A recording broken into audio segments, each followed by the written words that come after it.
Hi friends, வணக்கம். உடம்புக்கு ஆரோக்கியமான நாட்டு புளிச்சக்கீரை கடையல் செய்யலாமா? வாங்க. ஃபஸ்ட்டு இந்த கீரையோட இலையை இந்த மாதிரி கிள்ளிக்கோங்க. 2 டைம் நல்லா வாஷ் பண்ணி தண்ணி எதுவும் சேர்க்காத அடுப்பை சிம்மில் வச்சு இந்த கீரையை வேக விட்டுக்கோங்க. நெக்ஸ்ட்டு இது கூடவே ஒரு 8 பீஸ் பச்சை மிளகாய், 15 பல் பூண்டு சேர்த்து ஒரு 5 நிமிஷம் நல்லா வேக விடுங்க. கீரை நல்லா வெந்து வந்த பிறகு பார்த்தீங்கன்னா தண்ணி வடிகட்டி பருப்பு சட்டியில் சேர்த்துக்கோங்க. நெக்ஸ்ட்டு இது கூடவே 3/4 டீஸ்பூன் கல்லுப்பு சேர்த்து நல்லா சாஃப்டாக கடைஞ்சி எடுத்துக்கோங்க. சூடாக இருக்கும்போது கடைஞ்சிங்கன்னா ஈஸியாக கடைய முடியும். பருப்பு சட்டி இல்லைன்னா மிக்ஸி ஜாரில் சேர்த்து அரைச்சி எடுத்துக்கோங்க. இப்போ இதுக்கு ஒரு தாளிப்பு கொடுத்துடலாம்.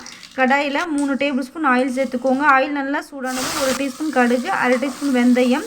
இது நல்லா பொரிஞ்சதும் 5 காஞ்ச மிளகாய், 100 கிராம் சின்ன வெங்காயம் நல்லா கோல்டன் ப்ரௌனாக வர வரைக்கும் வதக்கி எடுத்துக்கோங்க. இது நல்லா வதங்கின பிறகு அந்த கீரையோட சேர்த்து கொரப்பாக கடைஞ்சி எடுத்துக்கோங்க.